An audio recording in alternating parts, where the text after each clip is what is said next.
이스라엘 백성들의 출애굽을 위해서 특별히 택하신 종 모세입니다. 그가 이제 그 사명을 마감하고 이 땅을 떠날 때가 되었어요. 그의 나이가 벌써 120세가 되었습니다. 그가 애굽의 왕궁의 왕자의 모습으로 40년, 이후에 미디안 광야에서 양들을 치는 목자의 모습으로 40년, 그리고 특별 사명 출애굽의 지도자로 부름을 받아 그 광야의 인생 여정으로 40년, 그렇게 120년이 흘렀어요. 참으로 주께서 사용하신 귀한 주의 종이었습니다. 하나님께서는 그를 아바림 산에 오르게 하십니다. 이유가 있어요. 그 산 위에 오르게 되면 서쪽 편으로 그처럼 꿈에 그리던 약속의 땅 가나안 땅을 조망할 수 있었으니, 그의 조상 아브라함과 이삭과 야곱이 살았던 그 땅, 젖과 꿀이 흐르는 그 땅을 한눈에 조망할 수 있었기 때문입니다. 그 땅을 바라보는 모세의 마음이 어떠했을까요? 감개무량했겠지요. 드디어 거의 다 왔구나, 저기가 들어갈 땅이구나. 하나님 감사합니다. 주께서 택하신 백성들이 그 땅에 들어가게 하시고 참 안식과 평안을 누리게 하옵소서. 저는 그렇게 이 모세의 마음을 그려보았습니다. 그런데 벌써 이 모세의 나이가 120세예요. 여러분, 그 시대의 그 나이는 장수입니다. 이미 그의 형 아론은 세상을 떠났으니 또 그를 쫓아갈 나이가 되었습니다. 이런 생각이 듭니다.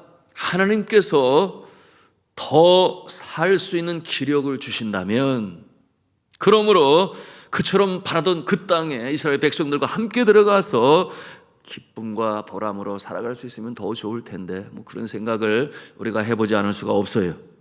그것이 바로 모세를 사랑하는 자들의 바람일 것입니다. 그러면 모세도 그와 같은 마음을 가졌을까요? 당연히 그렇겠죠. 그러니 하나님께서 그 마음 중심을 보시고 뭐라고 말씀하십니까? 우리 12절 13절 말씀을 함께 보기를 원합니다. 같이 읽습니다. 시작.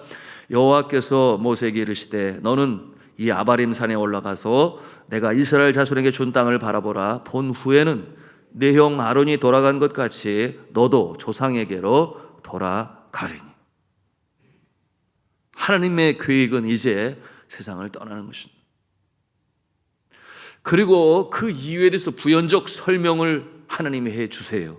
왜 그렇겠어요? 모세의 마음에는 왜 나는 들어가지 못할까 한 그와 같은 생각이 있었기 때문에 하나님께서 친절하게 가르쳐 주시는 것입니다. 다음 줄 14절 말씀을 우리가 함께 또 읽겠습니다. 시작. 이는 신 광야에서 회중이 분쟁할 때 너희가 내 명령을 거역하고 그 물가에서 내 거룩함을 그들의 목전에 나타내지 아니하였음이니라. 이 물은 신 광야 가데스의 무리바 물이니라. 이스라엘 백성들이 그처럼 목이 말라 물을 찾을 때 하나님께서 모세에게 명하셨습니다. 지팡이를 들어 바위를 치라. 그래서 이 모세가 지팡이를 들어 바위를 칠 때에 물이 터져 나왔습니다. 그러므로 이스라엘 백성들이 해갈하게 되었어요. 그런데 그 모세의 모습이 주님 보시기에 합당하지 아니했습니다. 오늘 14절 말씀에서 그 힌트를 보게 되니 뭐라고 그랬어요? 내 거룩함을 그들의 목전에서 나타내지 아니하였다. 내 거룩함을 그들의 목전에서 나타내지 아니하였다. 어떻게 행한 것입니까? 모세는 그처럼 불평과 불만이 많은 이 이스라엘 백성들을 향하여 감정이 격하여져서 그들을 향한 분노가 표출이 되었어요. 지팡이로 그 바위를 한 번만 치면 될 것을 자신의 성난 감정을 이기지 못하게 되니 2번이나 내리쳤어요. 절제되지 못한 감정, 그와 같은 모습으로 하나님께서 말씀하시는 거예요. 내 거룩함을 그들의 목전에서 나타내지 못했다. 그리고 그보다 더 하나님의 마음을 상하게 했던 행위가 있었으니 그것이 무엇인가 하면 그때 이스라엘 백성들에게 모세가 한 말이었어요. 민수기 20장 10절에 그 내용이 기록되어 있는데요. 우리가 너희를 위하여 이 반석에서 물을 내랴. 여기에서 우리란 누구를 말하는 것입니까? 모세와 아론을 말하는 것이에요. 우리가 너희를 위하여 이 반석에서 물을 내랴. 여러분, 바위에서 물이 나오게 하는 주체가 하나님이시죠. 하나님께서 물을 내시는 것이죠. 그러므로 자 봐라, 하나님께서 물을 주신다, 감사함으로 받자, 이처럼 말을 해야 할 것인데, 그런데 그러지 아니하고 우리가 너희를 위하여 반석에서 물을 내랴. 이는 바라보는 이스라엘 백성들에게 물이 나오게 하는 능력이 특정한 특별한 사람 모세에게 있음을, 모세의 능력으로, 그러므로 인간의 능력으로 물이 나올 수 있구나라는 착각을 갖게 하는 그와 같은 말이 되었어요. 물론 모세가 그런 마음을 가졌을 거라고 저는 생각지 아니하는데요, 그 분노의 감정에 격하여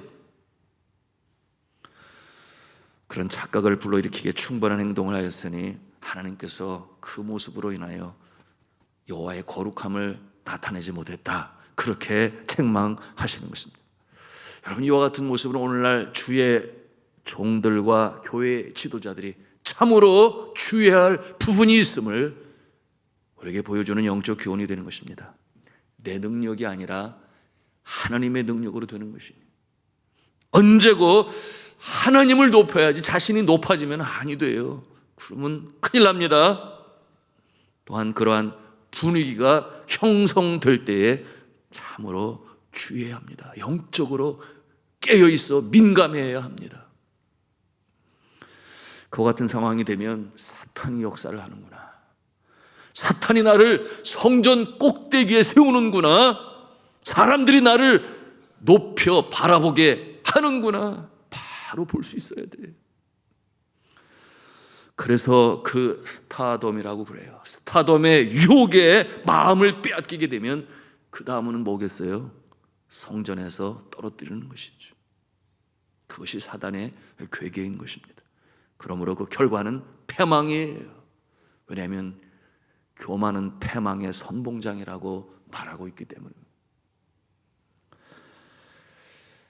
모세는 그가 그처럼 사랑으로 인도해온 이 이스라엘 백성의 신세대들이 그 땅으로 들어가서 살아가게 될 것을 생각해 보면서, 상상해 보면서 두 가지 생각을 갖습니다. 하나, 참 잘 되었다, 감사하다.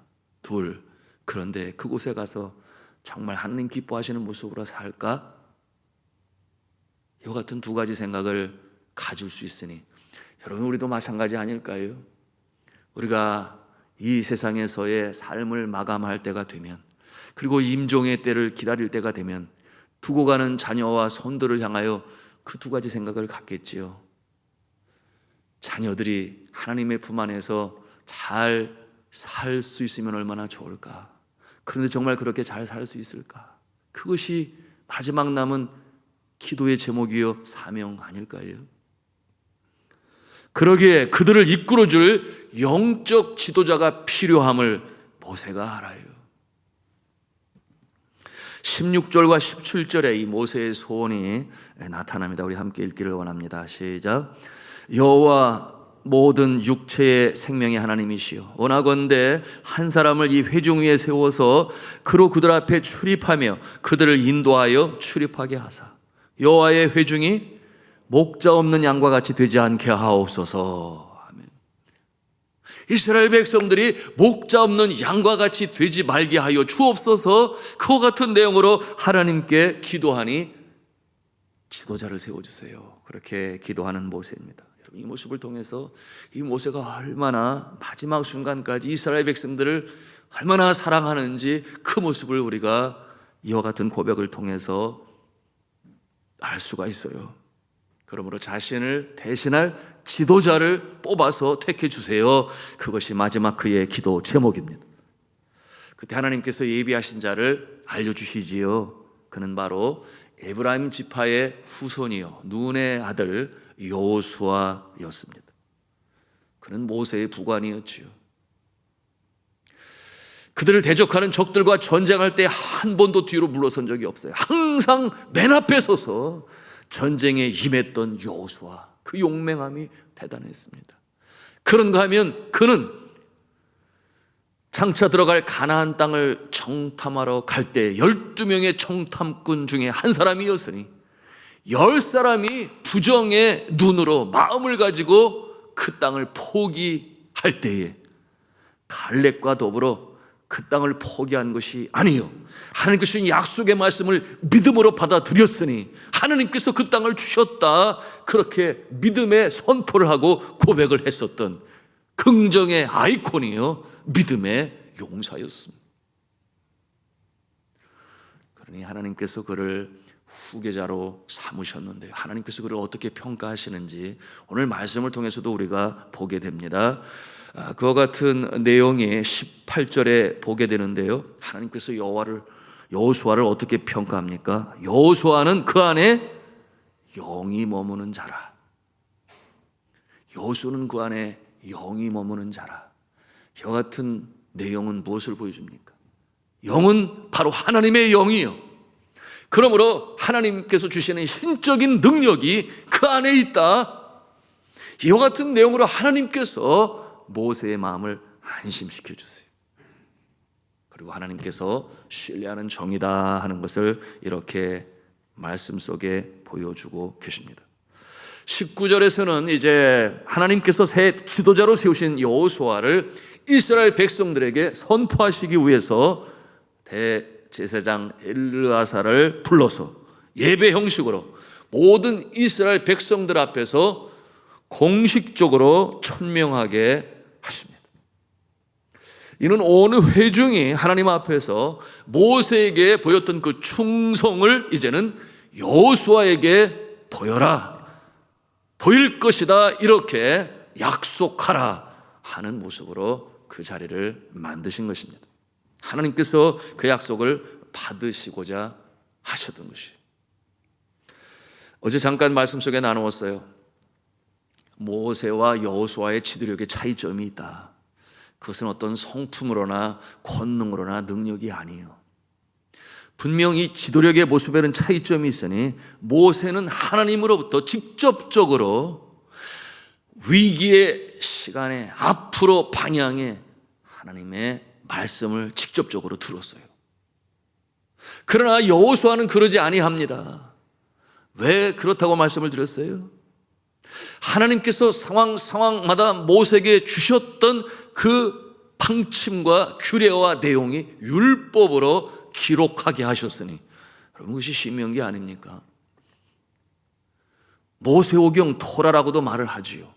그와 같은 내용이 이미 하나님께서 기록하게 하셨으니 여호수아는 어떠한 자가 되어야 하는가? 이미 말씀으로 기록되어진 율법과 규례와 율례를 가지고 말씀의 사람, 말씀의 지도자가 되어야 했던 것이에요.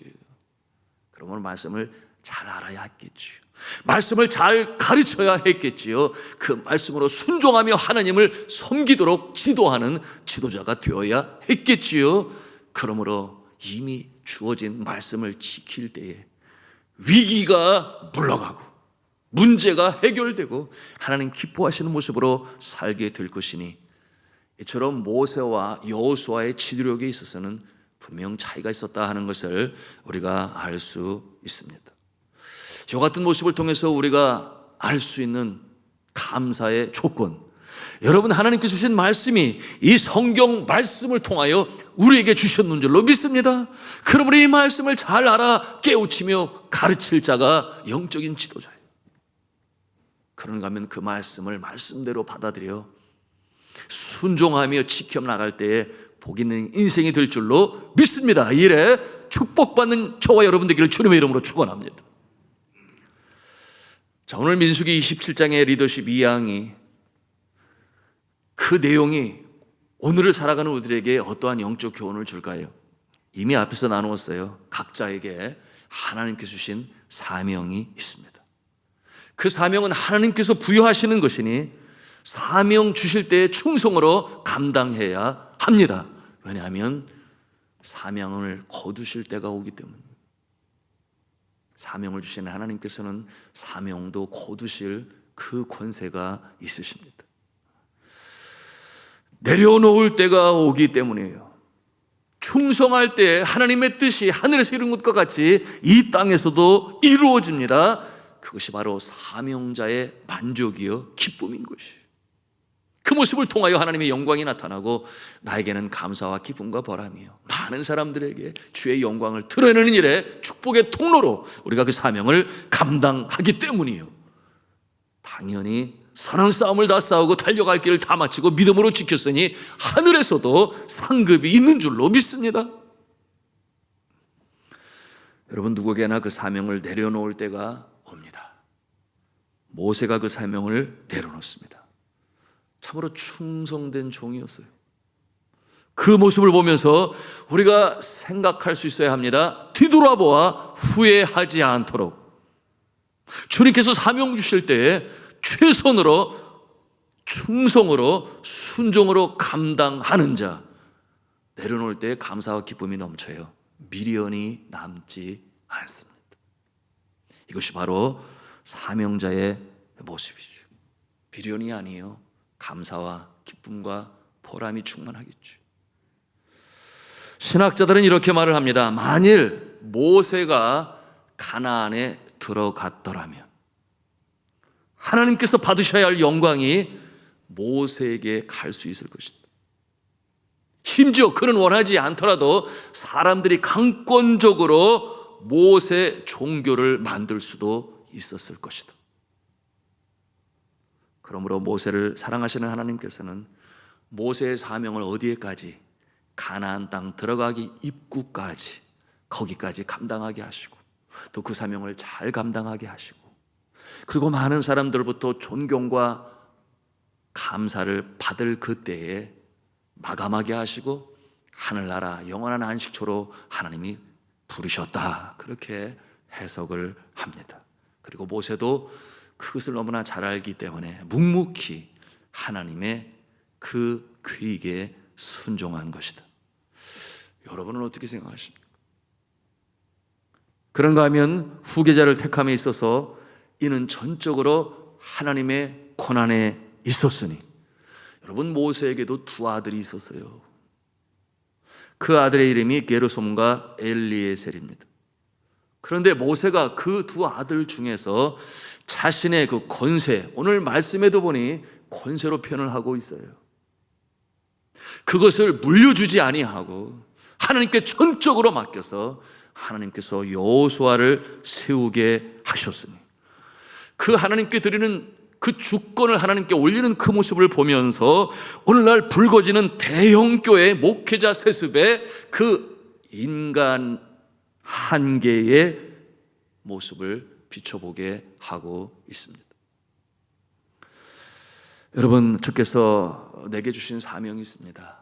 우리가 이 사명을 충성으로 감당하셔서 하나님께는 영광, 여러분에게는 감사와 기쁨과 보람이요, 그리고 축복의 통로로 사용받게 되니 많은 사람들에게, 이웃들에게 또는 오고 오는 후손들에게 선한 하나님의 영향력을 미치시는 저와 여러분 되시기를 저는 주 예수 그리스도의 이름으로 축원합니다.